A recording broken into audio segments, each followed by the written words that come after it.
Hi. Okay, so another weight loss update. I'm down another pound, so I've lost 10 pounds so far. My goal, again, is 135. I started at 170 back in January, and now I'm down to 160. So still another 25 pounds to go, but yeah, so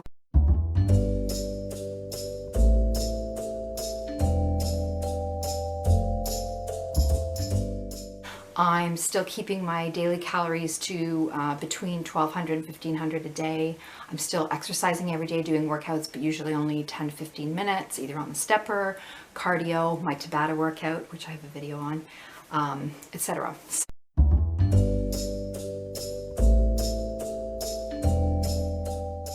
So today I wanted to talk a bit about the psychology of food choices, what you eat and what's eating you. Now, for most people, weight or problems with weight, it's a bit of nature and nurture, right? I mean, you're born with certain genetics and that might predispose you to health problems such as gaining weight, etc. But it's also nurture. It's also how you're brought up. And a lot of times I think parents mean well, but of course the road to hell is paved with good intentions. So I think that a lot of the food choices, well, actually as a child, a lot of times you don't have a choice. You eat whatever your parents make you eat, right? So, and there's quite a contrast in parenting styles when it comes to food, like anything else. So I'm going to talk a bit about my background, and because I've been thinking about this lately, about why I made the food choices that I did as an adult. And I think it 100% was influenced by how I grew up as a kid. So parents can either be very strict on one end of the spectrum or very lenient, too indulgent, okay? So my mom was extremely strict. It was a dictatorship. We had no say in anything. What she says goes. Now my mom, I mean, she was trying to do the right thing. She was trying to make us be healthy and make sure we had lots of vegetables, but she turned eating into a punishment, which I don't agree with. Eating a meal shouldn't be a punishment. It shouldn't feel like you're in prison. I was thin as a child, but also my mom didn't let us have junk food. So, I didn't have those opportunities. We never went to McDonald's. We were not allowed to go to McDonald's because first of all, it was junk food. And secondly, my mom thought it was too expensive. That's how cheap she was. McDonald's was too expensive for us. I was so jealous of other kids who got to go to McDonald's. We never had Kraft Dinner. Every other kid that I knew at school, everybody had Kraft Dinner. We never had macaroni and cheese. Every meal was like meat and potatoes. Well, anyway, as a baby, I was the skeleton baby, right? Okay, and then even when I could eat, she fed me so many carrots. Okay, she said at one point, my hair was already orange, okay, because I was Carrot Top, right? I was a redhead ginger. My skin turned orange, and she said at one point someone told her that she was giving me too much beta carotene. It turned my skin orange. Now this is a thing because I looked this up. It's called carotenemia, and it's when a baby or a child is force fed too many carrots and you actually turn orange. So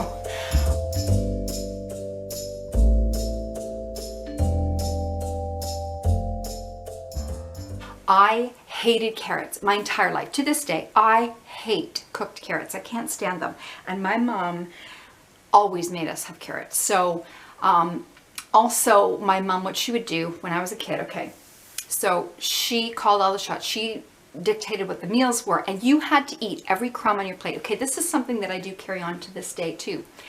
You cannot leave any food on your plate. Like my mom, she didn't believe in leftovers, and she would not throw food out because, people are starving in the world. So you've got to eat every crumb of food. No food could be wasted. She even had a saying, better your belly bust than good food go to waste. Does this make any sense? Like literally, she'd rather your stomach explode than you throw out some food. Okay, so just cruelty already, because she would dish out your plate. So she would give you the food and tell you that's how much you got to eat. Whether you're full or not, you have to finish the whole plate. So there were times when I was a kid, I'd be crying at the table because I would be there for 6 hours. She wouldn't let us, we couldn't leave. We could not leave till every crumb of food was gone. So I would have to sit there. And I mean, I already hated carrots when they were hot out of the oven. Never mind now they've been sitting there for 6 hours.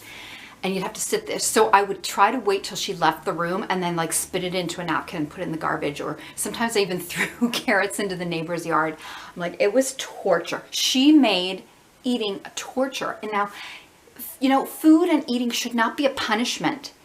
And this message was kind of ingrained in my psyche because for the rest of my life, I equated vegetables with punishment.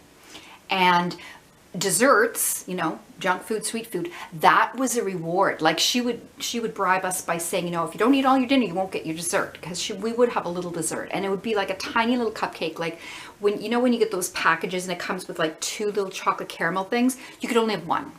If we had popsicles, she'd break it in half. You could only ever have half a popsicle. We never got a whole popsicle. If we were out somewhere and we were hungry, never got food. No, nothing. She never bought anything. Other kids had ice cream. Nope, never.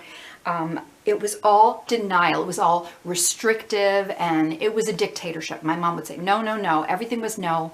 It was all punishment. So I equated junk food and sweets with rewards, because, you know, birthday parties, you have cake, that would be a celebration. Or, you know, Halloween, you have candy. So I carried this through to adulthood because vegetables felt like a punishment and the sweet foods felt like a reward. So when I was old enough and when I lived on my own and there was nobody to force me to eat carrots, I did not eat carrots. And I went to McDonald's and I had junk food and I had macaroni and cheese. And plus, my mom never taught us to cook. Okay, so when I was a kid, my mom, like some people have the kids help them in the kitchen and everything. No, we weren't allowed. No, she wanted us out of the way. So I never learned to cook.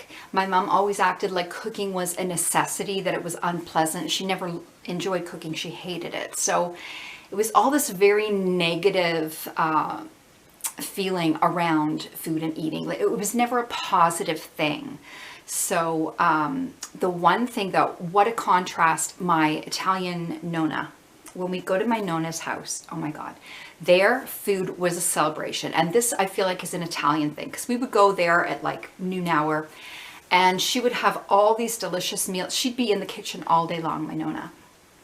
And she made the most delicious everything. Like her spaghetti, it was to die for. And it didn't even look like there's anything in the sauce. It's just like plain tomato sauce. Oh my God, so delicious. She made these little potatoes. I don't even know what she did. They were so delicious. Everything she made. And she was so sweet. And she's always like, Anna Maria, you too skinny, mangia, mangia. And then my mom would always say, don't eat too much or you're going to spoil your dinner. Spoil your dinner. Because she, of course, would be making dinner, which was the carrots and all the torture food. It's like, God forbid you spoil that. So when my mom wasn't looking, my Nonna would be like, just another platter. I won't tell your mama. Oh my God, I loved going there. That was like the opposite, okay? And some people grow up in a house where, you know, food is a celebration and they live to eat and all these delicious foods, and that's wonderful. But of course, then you could get too heavy if you were, you know, indulging in food all the time. But then with my mom, so restrictive, and it's like food is like, you've got to eat healthy food and you can't have any enjoyment and you stay at that table and eat every crumb. So as I got older, again, I carried this through where I junk food, because it was forbidden when I was younger, I grew up wanting that and seeking that. So I feel like that was, it was hard for me as I got older, because I did start gaining weight. Once I had that junk food, you know, my mom was wrong. I did have fat cells. And the thing too is nobody really educates you that, you know, food serves a purpose. It's fuel. It's like your car won't run without gas. So, but unlike a car, which has, you know, a finite fuel tank and you can't overfill it, that's all it will take. As a person, you can eat more than you need. Like we need a certain amount of fuel. Calories are energy. And if you're active and you're burning off those calories, then, you know, you're using that energy. But if you are consuming too much energy, too many calories that you're not using, it turns to fat. So, you know, no one really explained this to me, you know, as I'm getting older. And I mean, logically, yeah, I knew if I ate a bunch of donuts. Oh my God, speaking of donuts. Okay, so a few things that made me gain weight over the years. First of all, as you get older, you do just naturally seem to put on more pounds. And as a woman, it sucks because it's very hard. It's very easy to gain. It's very hard to lose. Well, not only being an adult and on my own, and now I could have junk food, but also I got into a very stressful line of work. Where I was working shift work, which also messes up your metabolism and makes you gain weight. Plus, I had people at work that were bringing in boxes of donuts. You know, talk about temptation. The guys would bring in a Krispy Kreme, just opened at one point, and people were like lined up around the block because they were so good. These donuts, oh my God, they melt in your mouth. So people would bring in a whole box, and there's Anne-Marie, like, and most other people were on a diet. I wasn't at the time, so I'm like, I'm eating all these things. And it's like the honey glazed. I was like squishing them down to the size of a Timbit and eating a bunch of them. And they're probably like, I don't even know, 300 calories each. So it was ridiculous. Well, needless to say, I put on a lot of weight. Plus, as I said in a previous video, I was dating somebody who was a very bad influence because he loved the junk food and the ice cream and everything. And he got me to eat a lot more. So it was a mess. But yeah. So again, I think everyone has a different relationship to food. Now, obviously, no one's a perfect parent. You know, right? Because if it was a perfect parent, they would give you a bit of freedom and choice and let you have those delicious food you love, and yet still give you the boundaries and make sure that you eat healthy food, because you don't want to go the other way either. Like, some people just were allowed to eat anything. Like, I mean, I was envious as a kid when I saw other kids, you know, oh my gosh, you get to have macaroni and cheese all the time and you don't even eat vegetables.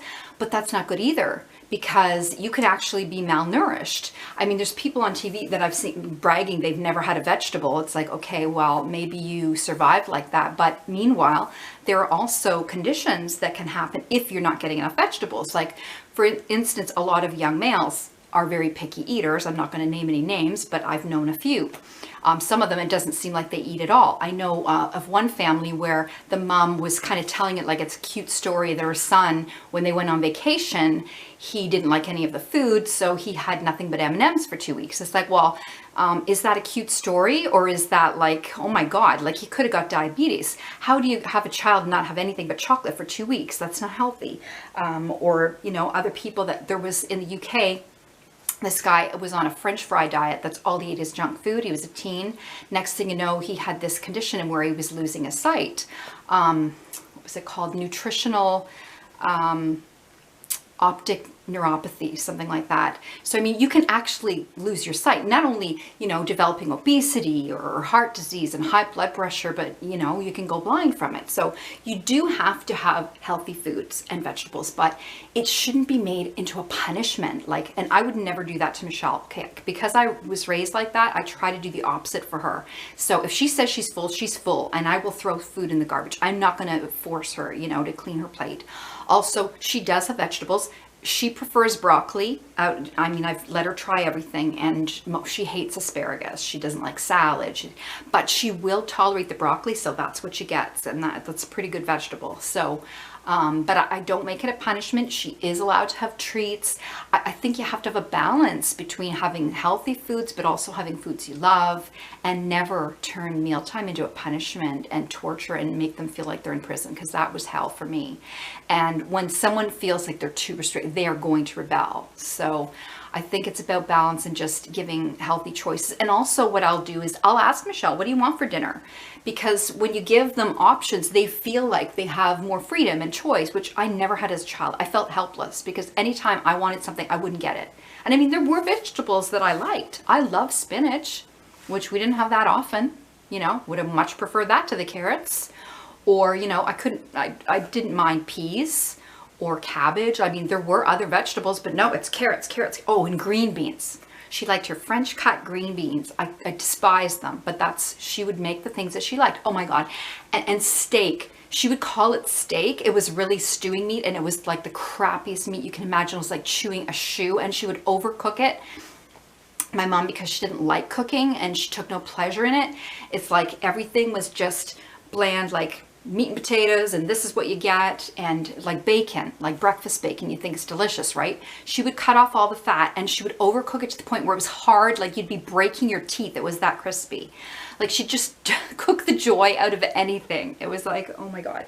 I mean, I love my mother, don't get me wrong, and I know she was trying to make us healthy, and she kept going on, eat your carrots so you'll have good eyesight. Well, I still needed glasses as a teenager, but yeah. So I mean, it's so easy to blame our parents for our problems, and a lot of times you'd probably be right doing so, but I mean, I am a grown ass woman at this point, so I'm responsible for my own choices. But I'm just now, looking back and trying to figure things out. Like, yeah, why am I this way? Why am I drawn to the junk food? Why, do I love these things? And I'm realizing that I started to equate junk food with reward and with joy. And of course, everybody has their comfort foods, foods that just make you feel better. Like, you had a bad day and you have a chocolate chip cookie. Like, who doesn't feel a little bit better when you have a nice warm chocolate chip cookie?